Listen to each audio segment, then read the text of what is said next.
Boa tarde, caríssimo presidente José Luiz Nance, colegas deputados, servidores da Casa, povo do Estado do Rio de Janeiro que nos acompanha pela TV Aleste.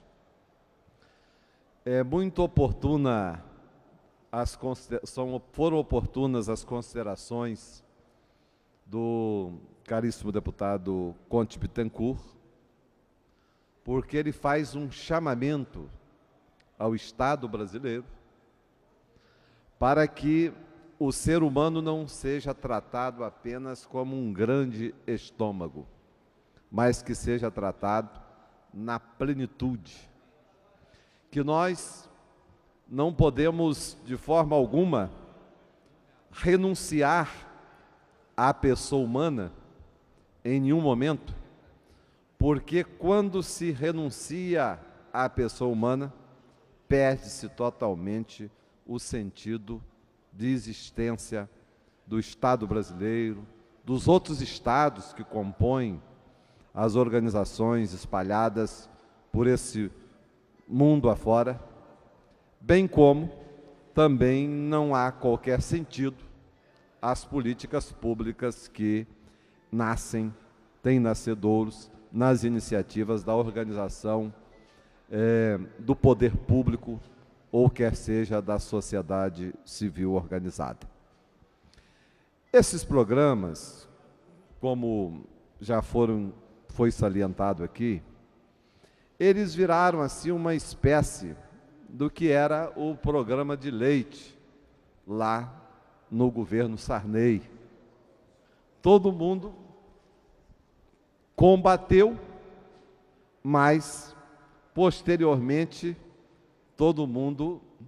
as prefeituras do país inteiro se apresentavam para a formação daqueles núcleos para a distribuição daqueles chamados tickets do leite que nasceu lá no governo do Sarney. Reproduzindo, assim, um pouco, uma malfadada iniciativa na década de 60 do governo norte-americano com aquela chamada Aliança para o Progresso do presidente John Kennedy. Eu me lembro, caríssimo deputado Conte Bittencourt,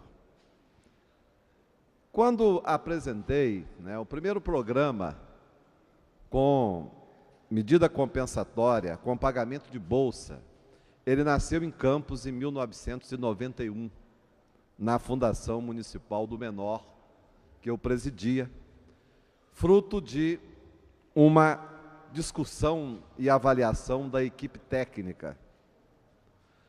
Posteriormente, nós fizemos, com essa equipe técnica acrescida de outras discussões, quando foi instalado o programa IPEC, da Organização Internacional do Trabalho, para a eliminação do trabalho infantil, foi realizada e concebida a segunda versão da Bolsa, que era o antigo programa Desafio, que tomou o nome de PET posteriormente com o presidente Fernando Henrique Cardoso.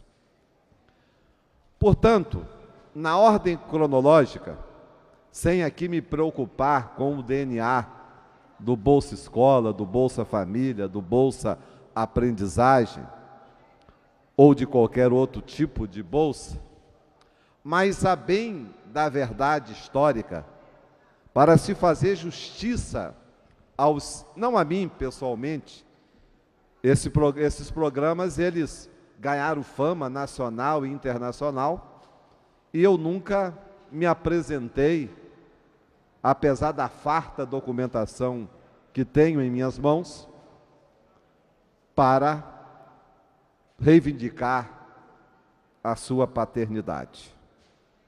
Isso, na realidade, é uma inspiração que está no Estatuto da Criança e do Adolescente, que foi editado no ano de 1989, a Lei 8069. Então, a primeira versão, portanto, é o Bolsa Aprendizagem, em 1991. A segunda versão foi o Programa Desafio, em parceria com a OIT, também da Fundação do Menor de Campos, sob a minha presidência e com o trabalho da equipe técnica e dos servidores daquela histórica Fundação de Campos dos Goytacazes. Depois, em 1993, a segunda aplicabilidade foi do projeto Axé, de Salvador, presidido pelo César de la Roca.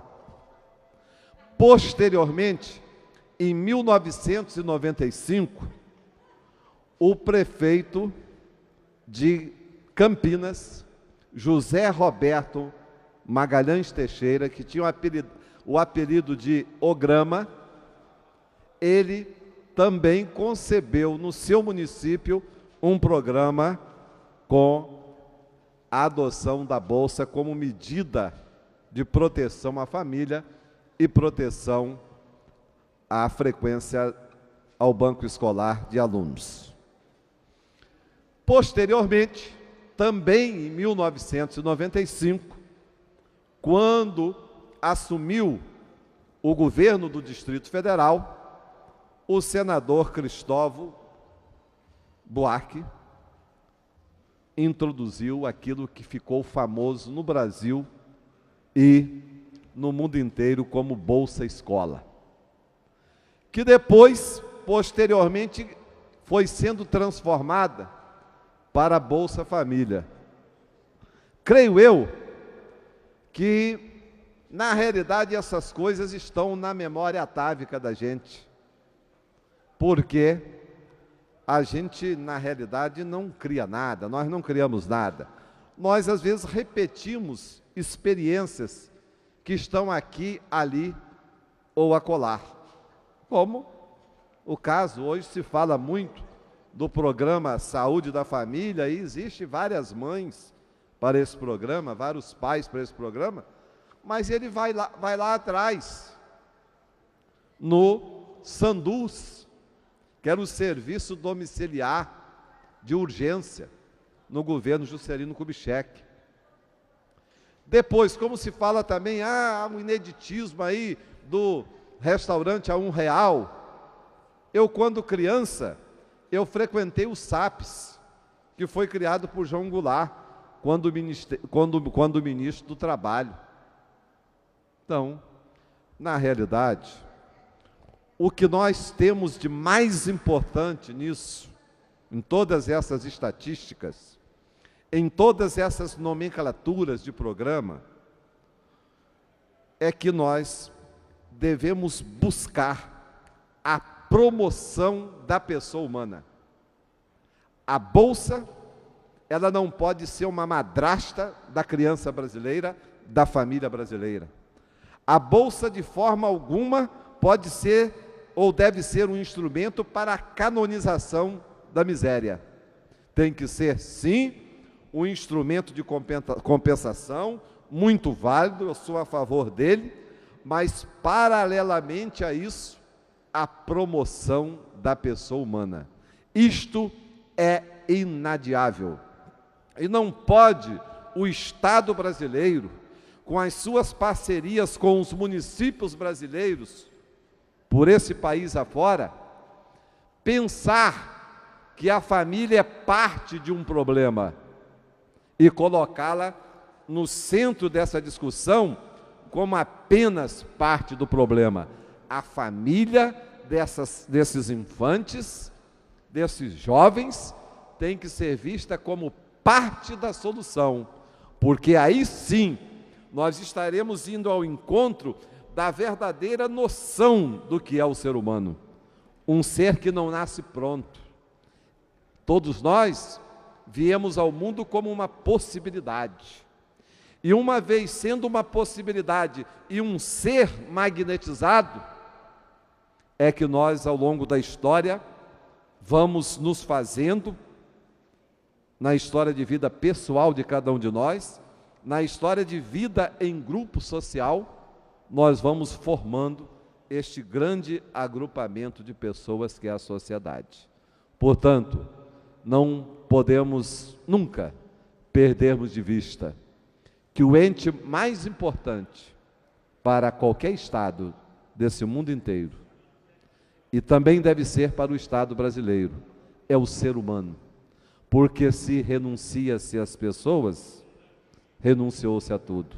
Perdeu-se tudo, perdeu-se a finalidade de tudo. Muito obrigado, presidente José Luiz Nance.